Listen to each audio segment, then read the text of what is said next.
तो दोस्तों कैसे हो आप लोग। उम्मीद करता हूँ आप लोग बहुत बढ़िया होंगे। तो अभी मेरा RM5 के अंदर एक एग्जॉस्ट की प्रॉब्लम आ रही थी, मतलब कि इसके इंजन के पूरी आवाज़ ही चेंज हो गई थी। मैं बताता हूँ एक बार चालू करके। ये देख सकते हैं कि ये आवाज़ पूरी अलग ही आ रही है इसकी।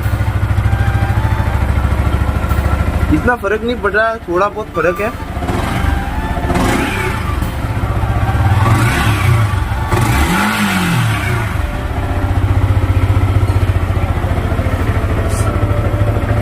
ये मैं बंद करता हूँ।